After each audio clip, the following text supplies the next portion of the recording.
High students, প্রত্যেককে math study with Chandan sir চ্যানেলে প্রত্যেককে স্বাগত জানাই। তো বিভিন্ন কারণে ভিডিও করা হয়নি, তো আজকে আবার শুরু করলাম ভিডিও।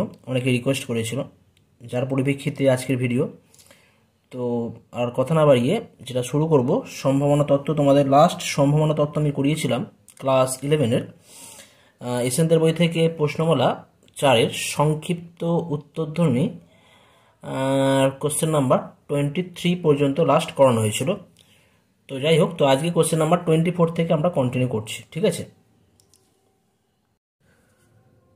সংক্ষিপ্ত উত্তরধ্বনি কোশ্চেন নাম্বার 24 কি দেওয়া আছে দেখো। এখানে বলা আছে যে উদ্দেশ্যহীনভাবে নির্বাচিত কোনো অধিবর্ষে 53টি সোমবার থাকার সম্ভাবনা কত, এবং এর সেকেন্ড পার্ট আছে অধিবর্ষ নয় এরকম কোনো বছরে 53টি সোমবার থাকার সম্ভাবনা কত হবে নির্ণয় করো। ওকে, তো আমরা কি জানি যে কোনো একটা বছর যদি অধিবর্ষ হয় তাহলে সেই বছরের দিন সংখ্যা হয় 366। ইন জেনারেল সাধারণত হয় আমাদের 365 বছর, আর অধিবর্ষে দিন সংখ্যা হয় 366। তো এখানে বলা আছে যে তাহলে এই অধিবর্ষে 53টি সোমবার থাকার সম্ভাবনা কত হবে। একটা বিষয় তোমরা খেয়াল করে দেখো, 366কে আমরা কিভাবে লিখতে পারি। 366 ইকুয়াল টু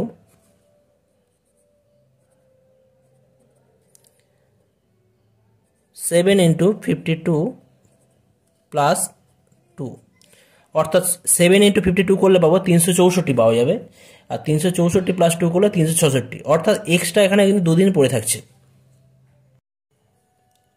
অর্থাৎ 366 দিনের মধ্যে আমাদের সপ্তাহের যে 7টি দিন আছে, সোম, মঙ্গল, বুধ, বৃহস্পতি, শুক্র, শনি, রবি, এদের প্রত্যেকে কিন্তু 52 বার করে রয়েছে। অর্থাৎ 366 দিনের মধ্যে কিন্তু সোম থেকে রবি পর্যন্ত প্রত্যেকটা দিন 52 বার করে রয়েছে, এক্সট্রা দুদিন পড়ে থাকছে, ঠিক আছে। তো এখন তার মানে এখানে কিন্তু সোমবার কিন্তু 52 বার রয়ে গেছে অলরেডি, তাহলে এক্সট্রা যে দুদিন পড়ে আসছে, দুদিনের মধ্যে সোমবার কতবার আসে সেটা আমাদের কাউন্ট করতে হবে এখানে। তো এখানে আমাদের কোশ্চেনে বলা হয়েছে যে 53টি সোমবার হবার সম্ভাবনা নির্ণয় করতে হবে। তাহলে এখানে কিন্তু অলরেডি আমাদের 52টা সোমবার আমরা পেয়ে যাচ্ছি। তাহলে এক্সট্রা যে দুদিন পড়ে আছে সেই দুদিনের মধ্যে একদিন সোমবার হবার সম্ভাবনা কিন্তু আমাদের এখানে কিন্তু নির্ণয় করতে হবে। বাকি এক্সট্রা যে দুদিন পড়ে থাকছে, দুদিনের মধ্যে একদিন সোমবার হবার সম্ভাবনা এখানে কিন্তু আমাদের অ্যাকচুয়াল নির্ণয় করতে হবে। তাহলে কি হয়ে যাবে, তাহলে কিন্তু আমাদের 52 + 1 53টি সোমবার পাওয়ার 53টি সোমবার পেয়ে যাব। তাহলে সপ্তাহের পরপর 2টি দিনের সমসম্ভব পরীক্ষার নমুনা দেশ যদি এস হয়, তাহলে এই এস নমুনা দেশে কি কি বিন্দু থাকে সেগুলো আমরা দেখে নেব। নমুনা বিন্দুগুলো কি কি থাকবে সেগুলো আমরা দেখে নেব। সপ্তাহের পরপর 2টি দিন, পরপর 2টি দিন কি কি হতে পারে। আচ্ছা, একটা হতে পারে রবি সোম, হতে পারে সোম মঙ্গল, হতে পারে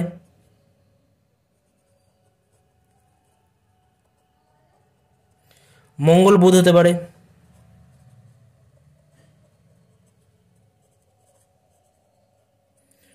বুধ বৃহস্পতি, হতে পারে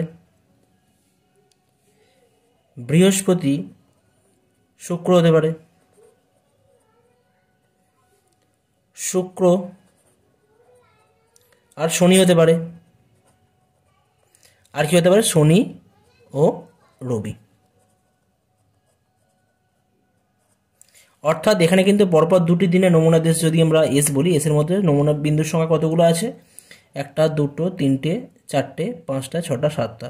রবি সোম, সোম মঙ্গল, মঙ্গল বুধ, বুধ বৃহস্পতি, বৃহস্পতি শুক্র, শুক্র শনি, শনি রবি হতে পারে। অতএব এন অফ এস কত হবে, এন অফ এস এখানে আছে 7। নেক্সট আমরা ধরে নিচ্ছি এ দ্বারা অতিরিক্ত দুদিনের যে কোনো একদিন সোমবার হওয়ার ঘটনা সূচিত হয়। এ দ্বারা অতিরিক্ত যে দুদিন আছে সেই দুদিনের মধ্যে, এই যে রবি সোম, সোম মঙ্গল, এদের মধ্যে যে কোনো একদিন সোমবার হওয়ার ঘটনা সূচিত হয়। তাহলে এই এ ঘটনার অন্তর্ভুক্ত নমুনা দেশে নমুনা বিন্দু কি কি থাকবে দেখে নেব। কি বলা আছে, একদিন সোমবার থাকবে, কেবলমাত্র একদিন সোমবার থাকবে। অর্থাৎ এখানে জায়গায় রবি সোম আছে, রবি সোমের মধ্যে কিন্তু সোমবার একবার আছে। অর্থাৎ তাহলে এ ঘটনা নমুনা বিন্দু হয়ে যাচ্ছে, রবি সোম হবে একবার, আর একটা কি আছে, সোম মঙ্গল আছে, সোম মঙ্গল।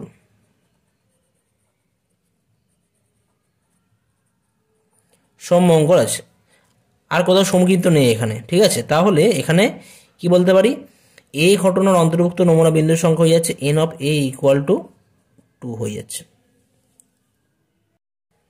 তাহলে আমরা এখন কি নির্ণয় করব, অতিরিক্ত দুদিনের যে কোনো একদিন সোমবার হবার সম্ভাবনা, অতিরিক্ত দুদিনের যে কোনো একদিন সোমবার হওয়ার সম্ভাবনা নির্ণয় করব। অতিরিক্ত দুদিনের যে কোনো একদিন সোমবার হওয়ার সম্ভাবনা equal to probability of A equal to n of A ঘটনা নমুনা বিন্দুর সংখ্যা বাই নমুনা দেশ এস এর নমুনা বিন্দুর সংখ্যা ইকুয়াল টু 2/7। অর্থাৎ তাহলে আমরা বলতে পারি আমাদের অ্যাকচুয়াল যে অ্যান্সার, যে 53টি সোমবার হবার সম্ভাবনা কত হবে, 2/7।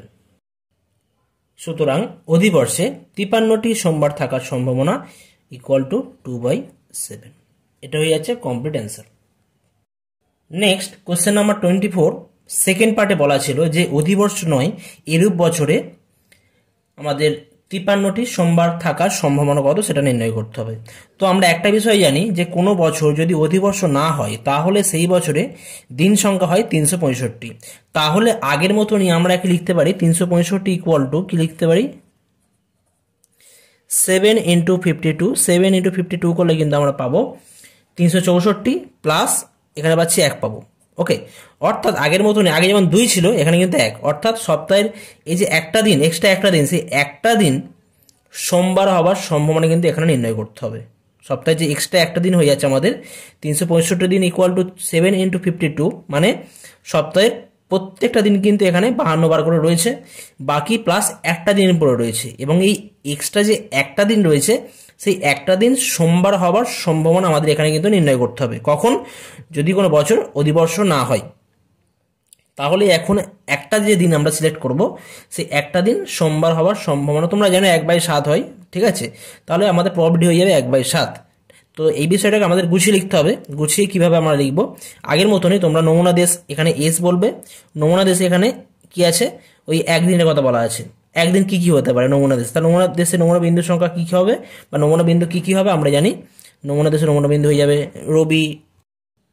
রবি সোম মঙ্গল বুধ বৃহস্পতি শুক্র শনি, 7টা দিন হবে। আর একটা ঘটনা ধরে নেবে, ঘটনা দ্বারা অতিরিক্ত একদিন ও অতিরিক্ত একদিন সোমবার হবার ঘটনা সূচিত হয়। তাহলে এখানে ঘটনার অন্তর্ভুক্ত নমুনা বিন্দুর সংখ্যা কি থাকবে, শুধুমাত্র সোম থাকবে। অর্থাৎ N of A equal two কত হবে, 1 হবে। এখানে এন অফ এস কত হয়ে যাচ্ছে 7, আর n of A equal to হয়ে যাচ্ছে আমাদের 1। তাহলে আমাদের কি নির্ণয় করব, যে অতিরিক্ত একদিন সোমবার হবার সম্ভাবনা হয়ে যাবে আমাদের probability of A equal two 1/7। এখান থেকে বলবো অধিবর্ষ নয় এমন কোনো বছরে 53টি সোমবার থাকার সম্ভাবনা হয়ে যাবে 1/7। তো এটাও জাস্ট আমাদের আগের মতনই, আগের অঙ্কটা যদি বুঝতে পারো ঠিক সেইভাবে লিখবে, লিখে নিয়ে অ্যান্সারটা তোমরা কমপ্লিট অ্যান্সার নিজেরা লিখে নেবে, কেমন। অর্থাৎ কোশ্চেন নাম্বার 24 ফার্স্ট পার্টের আমাদের অ্যান্সার হয়ে যাচ্ছে 2/7, আর সেকেন্ড পার্টের অ্যান্সার হয়ে যাচ্ছে 1/7। নেক্সট আসা যাক কোশ্চেন নাম্বার 25। কোশ্চেন নাম্বার 25 কি দেয়া আছে দেখো, দুটি ঝোঁকশূন্য ছক্কা একসঙ্গে ছোড়া হয়, বেশ, প্রাপ্ত স্কোর দুটি একসঙ্গে গুণ করা হলো, মানে যে দুটো আমরা সংখ্যা পাবো তাদের গুণ করা হয়েছে। তো গুণফলের মান নাম্বার 1 12 এবং নাম্বার 2 যুগ্ম হওয়ার সম্ভাবনা কত হবে এখানে আমাদের নির্ণয় করতে হবে। তো এখানে প্রথমে আমরা নমুনা দেশটা আমরা ধরে নেব, কেমন। কোশ্চেন ওয়াইজ এখানে যেমন দেওয়া ছিল দুটি ঝোঁকশূন্য ছক্কা একসঙ্গে ছোড়া হয়েছে, ঝোঁকশূন্য বলতে গেলে র্যান্ডমলি দুটো ছক্কাকে ছোড়া হয়েছে। সেক্ষেত্রে দুটি ঝোঁকশূন্য ছক্কা একসঙ্গে ছোড়ার সমসম্ভব পরীক্ষার নমুনা দেশ আমরা এস ধরে নিয়েছি।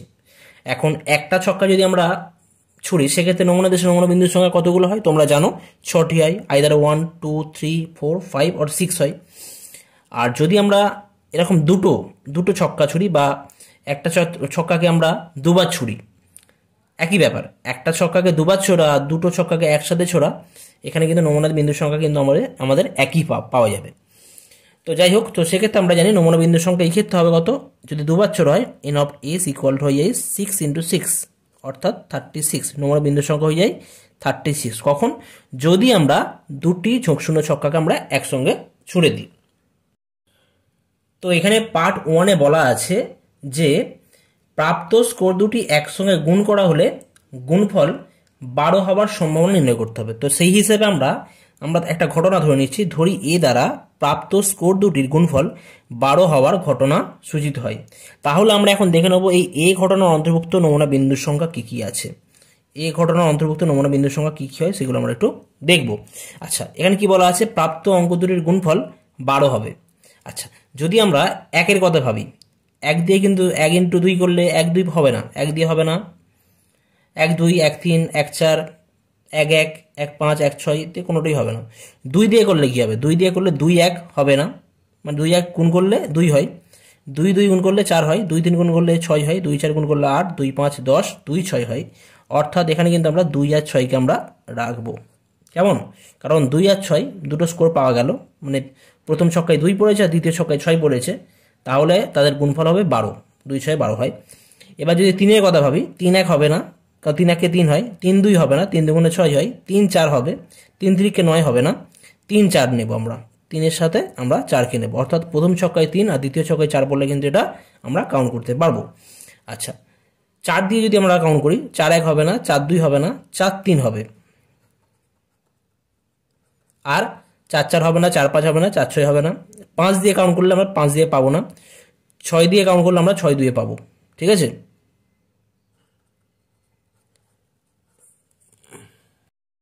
সুতরাং এই ঘটনার অন্তর্ভুক্ত নমুনা বিন্দুর সংখ্যা কতগুলো হয়ে যাচ্ছে, এখানে N of A equal two আমরা পাচ্ছি 4 পাচ্ছি। সুতরাং প্রাপ্ত স্কোর দুটির গুণফল 12 হওয়ার সম্ভাবনা হবে probability of A equal to n of A divide by n of S. N of A মানে 4 পেয়েছি, আর এন অফ এস মানে 36 পাওয়া গেছে, তাহলে ইকুয়াল হয়ে যাচ্ছে 1/9। অর্থাৎ প্রাপ্ত স্কোর দুটির গুণফল 12 হওয়ার সম্ভাবনা হবে 1/9। নেক্সট আমাদের সেকেন্ড পার্টে বলা আছে যে প্রাপ্ত স্কোর দুটির গুণফল যুগ্ম হওয়ার সম্ভাবনা কত হবে। তো সেই হিসেবে আমরা নতুন একটা ঘটনা আমরা বি ধরে নিচ্ছি, ধরি বি দ্বারা প্রাপ্ত স্কোর দুটির গুণফল যুগ্ম হওয়ার ঘটনা সূচিত হয়। তাহলে আমরা এখন দেখে নেব এই বি ঘটনার অন্তর্ভুক্ত নমুনা দেশে নমুনা বিন্দু কি কি আছে। কেমন? আচ্ছা, যদি নমুনা দেশে নমুনা দেশ যদি বি হয় এখানে, তাহলে এর মধ্যে কি কি নমুনা বিন্দু থাকবে সেগুলো আমরা একটু দেখে নেব। আচ্ছা, গুণফল এখানে কত হবে না, যুগ্ম হবে। তো আমরা যদি 1 দিয়ে ভাবি, 1 দিয়ে 1 1 1 1 1 1 গুণ করলে কত হয়, 1 হয়, নেওয়া যাবে না, অযুগ্ম সংখ্যা। যদি 1 2 নিই, গুণ করলে 1 × 2 করলে 2 পাবো, সেটা যুগ্ম সংখ্যা। অর্থাৎ আমরা 1 2কে এখানে কিন্তু নিতে পারি, ভালো করে বুঝবে। 1 3 নেওয়া যাবে না, গুণ করলে 3 পাবো। 1 4 নেওয়া যাবে, 1 5 নেওয়া যাবে না, 1 6 আমরা নিতে পারবো। এবার 2 দিয়ে যখন আমরা কাউন্ট করবো জোড় সংখ্যা দিয়ে, 2 1 2 2 2 3 2 4 যাই করি না কেন, এগুলো সবকিছু কিন্তু যুগ্ম সংখ্যাই হবে। 2 দিয়ে 2 1 2 2 2 3 2 4 2 5 2 6, এদের প্রত্যেকের গুণফল মানে 2 1 গুণ করলে 2 পাবো, 2 2 গুণ করলে 4 পাওয়া যাবে, 2 3 গুণ করলে 6 পাবো, 2 4 গুণ করলে 8 পাবো, 2 5 গুণ করলে 10 পাওয়া যাবে, 2 6 গুণ করলে 12 পাওয়া যাবে। এরা প্রত্যেকে কিন্তু যুগ্ম সংখ্যা। তো সেই হিসেবে আমরা এখানে সবগুলোকে রাখবো। 2 1 এখানে আমরা সবগুলোই রাখলাম, 2 1 2 2 2 3 2 4 2 5 2 6। একইভাবে আমরা 3 দিয়ে করব, 3 1 হবে না, 3 2 হবে, 3 4 হবে, 3 6 হবে, 3 2 3 4 3 6। 4 দিয়ে কি হবে, 4 দিয়ে সব কটা হবে, 4 দিয়ে 4 1 4 2 4 3 4 4 4 5 4 6 সবগুলো এখানে হবে। 4 1 4 2 4 3 4 4 4 5 4 6। একইভাবে 5 দিয়ে আমরা 5 1 নেব না, 5 2 নেব, 5 4 5 6 নেব, দিয়ে 5 2 5 4 5 6 পেলাম। আর 6 দিয়ে আমরা সবগুলোই পাবো, 6 1 6 2, 6 1 গুণ করলে 6 পাই, 6 2 গুণ করলে 12 পাবো, যুগ্ম সংখ্যা। তো সেইগুলো আমরা লিখে নেব, 6 দিয়ে 6 1 6 2 6 3 6 4 6 5 6 6। লাস্ট আমরা সেকেন্ড ব্র্যাকেট দিয়ে আমরা নমুনা দেশটাকে আমরা এখানে এই ঘটনার নমুনা দেশ যেটা রয়েছে বি ঘটনার যে নমুনা দেশ সেটাকে আমরা ক্লোজ করলাম। তাহলে এখানে নমুনা বিন্দুর সংখ্যা কতগুলো হবে, n of b equal to পেয়ে যাচ্ছি কতগুলো আছে এখানে, 1 2 3 4 3 6 9, 3 6 9 পাচ্ছি, 3টে রো আছে আমাদের, তাহলে 3 9 27টা পাবো, 27 হবে। তাহলে এই জায়গা থেকে আমরা কি বলতে পারি, প্রাপ্ত স্কোর দুটির গুণফল যুগ্ম হওয়ার সম্ভাবনা equal to probability of b equal to n of b divide by n of S. N of b কত পেয়েছি আমরা 27, আর এন অফ এস আমরা প্রথমের দিকে বার করেছিলাম, এন অফ এস ছিল 36। তাহলে এটা যদি আমরা 9 দিয়ে কাটাকুটি করি তাহলে 3/4 হবে। অর্থাৎ প্রাপ্ত স্কোর দুটির গুণফল যুগ্ম হওয়ার সম্ভাবনা এখানে হয়ে যাবে 3/4। নেক্সট আসে যাক কোশ্চেন নাম্বার 26। কোশ্চেন নাম্বার 26 কি দেওয়া আছে দেখো, বলা আছে 4টি 1 টাকার মুদ্রা ও 3টি 50 পয়সার মুদ্রা, কি আছে 4টি 1 টাকার মুদ্রা ও 3টি 50 পয়সার মুদ্রা যথেচ্ছভাবে এক লাইনে, মানে একটা রো বরাবর এক লাইনে রাখা হয়। প্রমাণ করো যে প্রান্তীয় মুদ্রা দুটি 50 পয়সা হওয়ার সম্ভাবনা হবে 1/7। প্রান্তীয় মানে ধারের, এক ধার, দুটো ধার রয়েছে, দু প্রান্তে দুটো 50 পয়সা থাকার সম্ভাবনা হবে 1/7। তো এখানে তোমরা একটা বিষয় খেয়াল করো যে মোট মুদ্রার সংখ্যা কতগুলো আছে। আমরা জানি দেয়া রয়েছে এখানে 4টি 1 টাকার মুদ্রা দেয়া রয়েছে, কেমন, আর 3টি 50 পয়সার মুদ্রা দেয়া রয়েছে। তাহলে এখানে আমাদের মোট মুদ্রা সংখ্যা হয়ে যাবে 4 + 3, অর্থাৎ আমাদের 7টি এখানে মুদ্রা দেওয়া রয়েছে, 4টি 1 টাকার মুদ্রা এবং 3টি 50 পয়সার মুদ্রা। এখন এই 7টি মুদ্রা আমরা কত প্রকারে একটা লাইনে রাখতে পারি, একটা রো বরাবর বা একটা লাইনে আমরা এই 7টি মুদ্রা আমরা কত প্রকারে রাখতে পারি বা কত প্রকার আমরা বিন্যাস করতে পারি। তো এখানে 7টি মুদ্রা নিজেদের মধ্যে কত প্রকারে বিন্যস্ত হতে পারে সেটা আমাদের জানতে হবে। যখন বিন্যাস সমবায় তোমরা শিখেছিলে সেখানে জানি এন সংখ্যক বস্তুর মধ্যে যদি কোনো একটা সংখ্যা পি সংখ্যক বস্তু আর বার থাকে বা কিউ সংখ্যক বস্তু এন বার থাকে, সেক্ষেত্রে আমাদের আলাদা বিন্যাসের আলাদা ফর্মুলা ছিল। তো সেই ফর্মুলা ওয়াইজ এখানে মোট বিন্যাসের সংখ্যা বার করতে হবে। 7টি মুদ্রা নিজেদের মধ্যে 7 ফ্যাক্টোরিয়াল ডিভাইড বাই, আমি শুধু মানে 7টা বস্তু যদি আলাদা আলাদা হতো, প্রত্যেকে যদি ইউনিক আলাদা আলাদা হতো, তাহলে কিন্তু আমরা 7 ফ্যাক্টোরিয়ালই লিখতে পারতাম। 7টি বস্তু 7 ফ্যাক্টোরিয়াল ভাবে একটা লাইনে সাজানো যেতে পারে। কিন্তু এখানে বলা আছে যে 7টি বস্তুর মধ্যে কিন্তু 4টি 1 টাকার কয়েন। এবার 4টি 1 টাকার কয়েনগুলো কি আলাদা? 1 টাকার কয়েনগুলো কিন্তু একই আছে, তাই না? তাহলে কিন্তু আমাদের নিচে 4 ফ্যাক্টোরিয়াল দিয়ে ডিভাইড করতে হয়। একই বস্তু যেহেতু আছে, যদি বলা পি প্রকার বস্তু আর বার রয়েছে এখানে, তেমন 1 টাকার মুদ্রা 4 বার রয়েছে, ঠিক আছে, ওই জন্য এটা 4 ফ্যাক্টোরিয়াল করা হলো। যদি বলা হয় অন্য একটা প্রকার বস্তু কিউ বার আছে বা কিউ বার আছে, সেক্ষেত্রে আমরা নিচে আবার কিউ ফ্যাক্টোরিয়াল আলাদা করে করতাম। তো এখানেও আমরা তো 1 টাকার মুদ্রা যেহেতু 4 বার রয়েছে, 1 টাকার মুদ্রাগুলো সেম, তাহলে এটা 4 ফ্যাক্টোরিয়াল করা হচ্ছে। আর 3 টাকার মুদ্রা যেহেতু 3 বার রয়েছে, তাহলে আমরা নিচে 3 ফ্যাক্টোরিয়াল করব। ওকে, এটা ক্যালকুলেশন করবে, ক্যালকুলেশন করলে পাবে তোমরা 35 পাবে। তোমরা এটা ক্যালকুলেটারে হিসাব করে দেখবে, 35 পাওয়া যাবে। 7টি মুদ্রা নিজেদের মধ্যে 35 প্রকারে বিন্যস্ত থাকতে পারে, বিন্যস্ত থাকতে পারে।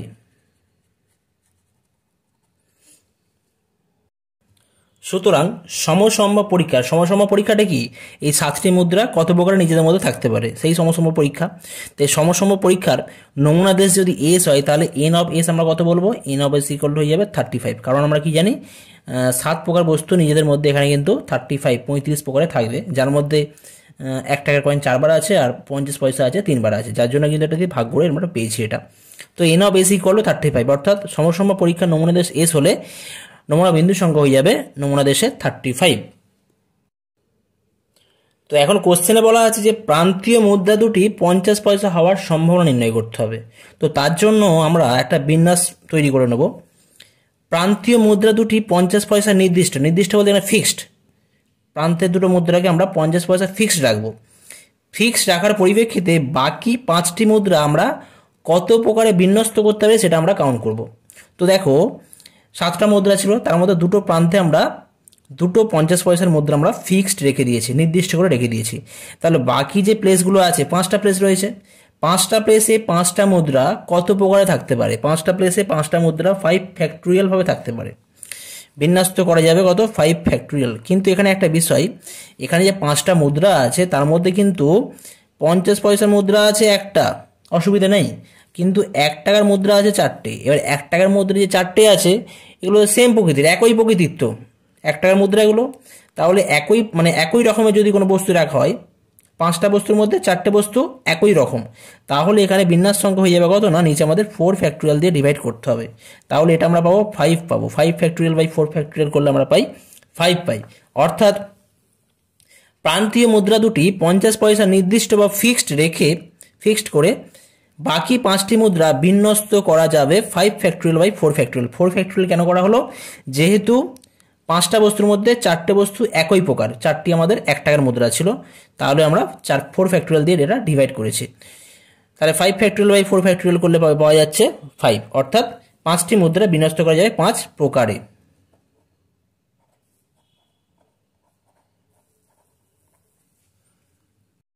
তো সেই হিসাবে আমরা ধরি বি দ্বারা প্রান্তীয় মুদ্রা দুটি 50 পয়সা হওয়ার ঘটনা সূচিত হয়। প্রান্তীয় মুদ্রা দুটি 50 পয়সা হওয়ার ঘটনা সূচিত হয়।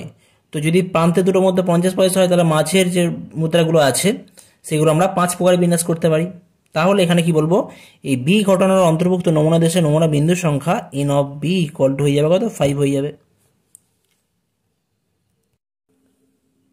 অতএব প্রান্তীয় মুদ্রা দুটি 50 পয়সা হওয়ার সম্ভাবনা ইকুয়াল টু কি হবে, প্রবাবিলিটি অফ বি ঘটনা বলা আছে, equal to n of b ঘটনার অন্তর্ভুক্ত নমুনা বিন্দুর সংখ্যা বাই আমাদের নমুনা দেশ, অ্যাকচুয়াল আমাদের এস নমুনা দেশ ছিল, সেই এস নমুনা দেশের নমুনা বিন্দুর সংখ্যা 35, n of s equal to 5 by 35 equal to 5 7 35 1/7।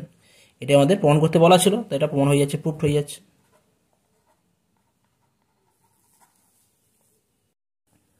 Next আসছি কোশ্চেন নাম্বার 27। কোশ্চেন নাম্বার 27 কি দেওয়া আছে দেখো, একটি বাক্সে 40টি খাম আছে, যার মধ্যে 25টি সাধারণ বলতে বিমানবাহিত ডাকের জন্য নয়, বেশ, এবং 16টি স্ট্যাম্প বিহীন, যার মধ্যে স্ট্যাম্প নেই।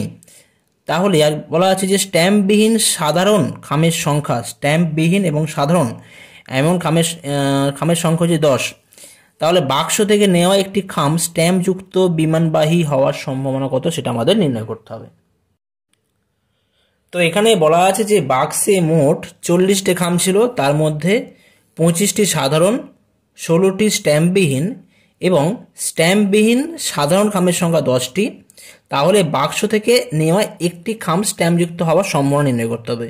তো সেক্ষেত্রে আমরা সমসম্ভব পরীক্ষা বলতে এখানে কিন্তু যে বাক্স থেকে নেওয়া একটা খাম, এই পরীক্ষার কথা বলা হচ্ছে, সেই পরীক্ষার নমুনা দেশ যদি এস হয়, তাহলে আমরা 40 টাকার আমরা কত প্রকার নিতে, 40 টাকার থেকে 40 টাকার আমরা 40 প্রকার নিতে পারি।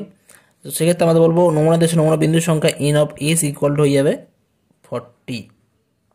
ওকে, নমুনা দেশের নমুনা বিন্দুর সংখ্যা আমাদের কত আছে, 40 আছে। আচ্ছা, ধরে নিচ্ছি এ দ্বারা সাধারণ খামের ঘটনা সূচিত হয়, তাহলে এন অফ এ, অর্থাৎ এ ঘটনার অন্তর্ভুক্ত নমুনা বিন্দুর সংখ্যা এন অফ এ, সাধারণ খাম কতগুলো বলা আছে, সাধারণ খাম আমাদের বলে দেওয়া রয়েছে এখানে 25টি। এবং ধরে নেওয়া হচ্ছে, ধরি বি দ্বারা স্ট্যাম্পবিহীন খামের ঘটনা সূচিত হয়, তাহলে এন অফ বি, অর্থাৎ বি ঘটনার অন্তর্ভুক্ত নমুনা বিন্দুর সংখ্যা কতগুলো আছে এখানে বলে দেওয়া রয়েছে, 16টি স্ট্যাম্পবিহীন খাম রয়েছে। অতএব আমরা বলতে পারি এন অফ, এখানে বলা আছে, নেক্সট বলা আছে যে সাধারণ খামের সংখ্যা, স্ট্যাম্পবিহীন সাধারণ খামের সংখ্যা 10। অতএব n of a intersection b, মানে তোমরা সেটের সাথে তোমরা তুলনা করতে পারো, এই ঘটনাগুলোকে তোমরা সেটের সাথে কম্পেয়ার করতে পারো, দুটো সেটের যে ইন্টারসেকশন বা কমনের যে ব্যাপারটা, সেইটাও এখানে 10 বলা আছে। ওকে, আমাদের কোশ্চেন করেছে যেখানে বাক্স থেকে নেওয়া একটি খাম স্ট্যাম্পযুক্ত বিমানবাহী হওয়ার সম্ভাবনা, স্ট্যাম্পযুক্ত এবং বিমানবাহী হওয়ার সম্ভাবনা। তো যেহেতু এখানে স্ট্যাম্পযুক্ত ও বিমানবাহী হওয়ার সম্ভাবনার কথা বলা আছে, তাহলে কিন্তু এখানে আমাদের এইটা বার করতে হবে, n of a complement intersection b complement, এইটা আমাদের বার করতে হবে। N of a complement intersection of b complement, এটা আমাদের বার করতে হবে। এ মানে কি ছিল, এ ছিল আমাদের সাধারণ খামের সংখ্যা। তো এখানে বলা আছে যে এখানে সাধারণ বলতে বিমানবাহী নয়, তাই তো, আর ওখানে বলা আছে বি মানে ছিল আমাদের স্ট্যাম্প বিহীন, কিন্তু আমাদের ওখানে বলা আছে তাহলে বি কমপ্লিমেন্ট হয়ে যাবে, স্ট্যাম্প যুক্ত হয়ে যাচ্ছে। কেমন? তাহলে এটা মানে হয়ে যাচ্ছে আমাদের এন অফ, বলতে পারি আমাদের যে সেট হচ্ছে আমাদের ফর্মুলার সাহায্যে বলতে পারি n of A union B whole complement equal to কী হবে না n of S minus n of A union B. এটা আমাদের বার করতে হবে, ঠিক আছে, এই সংখ্যাটা বার করতে হবে। তো যাই হোক, তো সেটের ফর্মুলার সাহায্যে আমরা বলতে পারি, এটা আমরা ইউজ করবো, ঠিক আছে, এটাকে আমরা ইউজ করি, নাম্বারিং 1 করে রাখছি, এটা আমরা ইউজ করবো। তো আমরা একটা বিষয় জানি যে সম্ভাবনার সমষ্টি বিষয়ক উপপাদ্যের যে জেনারেল পার্ট, সাধারণ পার্ট, যেটা যখন দুটো সেট মধ্যে কোনো কমন বিন্দু থাকলেও থাকতে পারে, সেক্ষেত্রে যেটা হয় আমাদের ফর্মুলা হয় n of A union b, দুটো সেট যেটা আছে এ আর বি বা দুটো ঘটনা যদি হয়, দুটো ঘটনা union equal to n of a plus n of b minus n of a intersection b. এখানে ঘটনার কথা বলা হচ্ছে, ঘটনাকে তোমরা সেটের সাথে তোমরা কম্পেয়ার করতে পারো এখানে। তাহলে n of A union b কত হয়ে যাবে equal to n of a আমাদের দেওয়া আছে 25 প্লাস 16 মাইনাস 10, এটা হয়ে যাচ্ছে 31 হবে। ওকে, তো n of A union b যদি 31 হয়, তাহলে এখানে যেটা রয়েছে এন অফ এস যেটা ছিল, এন অফ এস তোমরা জানো এন অফ এস সার্বিক সেট যেটা ছিল, এখানে সার্বিক ঘটনার কথা বলা আছে বা সার্বিক আমাদের নমুনা দেশের কথা বলা আছে। তো এন অফ এস ছিল আমাদের 40, তাহলে এখানে 40 মাইনাস কত 31 ইকুয়াল টু 9 হবে। তো যেহেতু বাক্স থেকে নেওয়া খামটি স্ট্যাম্পযুক্ত এবং বিমানবাহী হওয়ার ঘটনা a complement intersection b complement দ্বারা সূচিত হয়,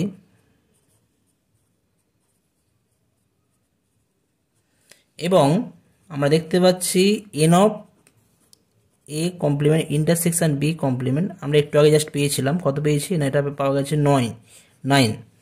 অতএব কি বলবো যে বাক্স থেকে নেওয়া খামটি স্ট্যাম্পযুক্ত এবং বিমানবাহী হওয়ার সম্ভাবনা কত হবে, probability of a complement intersection of b complement equal to এই ঘটনার অন্তর্ভুক্ত নমুনা দেশের নমুনা বিন্দু সংখ্যা n of a complement intersection b complement divide by n of s, আমাদের সার্বিক সেট বলতে পারি বা আমাদের অ্যাকচুয়াল যে নমুনা দেশ যেটা রয়েছে সেটা।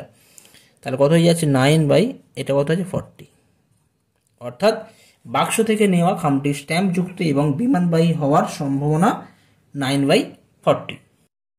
নেক্সট আসছে কোশ্চেন নাম্বার 28। কোশ্চেন নাম্বার 28 কী দেওয়া আছে দেখো, 80 জন পুরুষ ও 30 জন স্ত্রীলোকের একটি দলে শতকরা 15 জন পুরুষ ও শতকরা 40 জন স্ত্রীলোক বেকার। দল থেকে সমসম্ভব প্রক্রিয়ায় নির্বাচিত একজন পুরুষ হতে পারে অথবা মহিলা হতে পারে, তো তারা বেকার না হওয়ার সম্ভাবনা এখানে নির্ণয় করতে হবে। কোশ্চেন এখানে কি বলা আছে দেখো, বলা আছে যে 80 জন পুরুষ ও 30 জন স্ত্রীলোকের একটি দলে শতকরা 15 জন পুরুষ ও শতকরা 40 জন স্ত্রীলোক বেকার। তো 80 জন পুরুষ এবং 30 জন স্ত্রীলোকের কথা বলা আছে, অর্থাৎ পুরুষ ও মহিলার বা স্ত্রীলোকের মোট সংখ্যা কত, এখানে মোট সংখ্যা হয়ে যাবে 80 প্লাস 30 ইকুয়াল টু কত হয়ে যাচ্ছে 110। নেক্সট কোশ্চেনে বলা আছে যে 80 জনের মধ্যে শতকরা 15 জন বেকার, 80 জন পুরুষের মধ্যে 80 জন পুরুষের মধ্যে শতকরা 15 জন বেকার। তো শতকরা 15 জন মানে কি, এখানে বলবো 80 গুণিতক 15/100, তো 20 দিয়ে কাটলে 20 4 হবে, এটা 20 5 5 3 3 4 12 জন বেকার।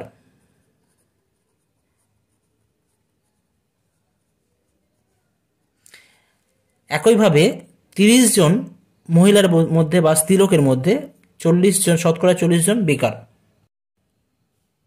30 জন স্ত্রীলোকের মধ্যে শতকরা 40 জন, তার মানে কি 30 × 40/100, 0 0 ক্যান্সেল হয়ে যাচ্ছে, 12 জন, অর্থাৎ 12 জন কি বলা আছে, শতকরা 12 জন বেকার, এটা আমাদের বলা আছে।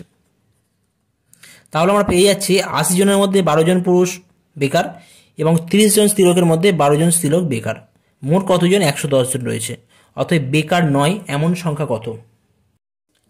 সুতরাং এই জায়গা থেকে আমরা বলতে পারি বেকার নয় এমন পুরুষ বা স্ত্রীলোকের সংখ্যা হবে মোট কতজন ছিল, 110 জন, মাইনাস বেকার কতজন, 12 জন বাদ দিচ্ছি আমি এখান থেকে, মাইনাস করছি 30 জনের মধ্যে 12 জন স্ত্রীলোক বেকার ছিল, সেটাকে আমি বাদ দিচ্ছি, তাহলে 110 মাইনাস 24 এটা করলে আমরা পাবো 16 আর 10 24 86 পাবো। অর্থাৎ 110 জনের মধ্যে 86 জন বেকার নয়। তো আমাদের কোশ্চেনে কি বলা আছে? কোশ্চেনে বলা আছে যে এখানে আমাদের বেকার না হওয়ার সম্ভাবনা কত। বেকার না হওয়ার সম্ভাবনা হয়ে যাবে আমাদের কত? বেকার না হওয়ার অন্তর্ভুক্ত নমুনা বিন্দুর সংখ্যা কত, বা আমাদের সংখ্যা কত আছে 86, তাহলে এটা 86 রাখি, আর নিচে মোট সংখ্যা কত 110 ইকুয়াল হয়ে যাচ্ছে আমাদের 43/55। এটা আমরা সিম্পল করলাম, এখানে কোনো আমরা আলাদা করে নমুনা দিয়ে আমরা কাউন্ট করলাম না, ডাইরেক্ট এখান থেকে হয়ে যাচ্ছে বলে ডাইরেক্ট আমরা এখানে করে দিচ্ছি। কেমন? তো বেকার না হওয়ার সম্ভাবনা অর্থাৎ পুরুষ বা মহিলার মধ্যে বেকার না হওয়ার সম্ভাবনা হয়ে যাচ্ছে 43/55। ওকে, তো আজকের ভিডিওতে আমি এই পর্যন্তই করলাম। পরবর্তী ভিডিওতে যদি আমি আবার আসতে পারি তো সেক্ষেত্রে আমরা কোশ্চেন নাম্বার 29 থেকে আবার শুরু করব। ঠিক আছে, বিভিন্ন সমস্যার কারণে আমি ভিডিওর মধ্যে আসতে পারিনি, তো আশা করছি এরপর থেকে আমরা কন্টিনিউ আবার ভিডিওর মধ্যেই থাকবো এবং ভিডিও তোমাদের দিতে পারবো। ওকে, থ্যাংক ইউ সো মাচ।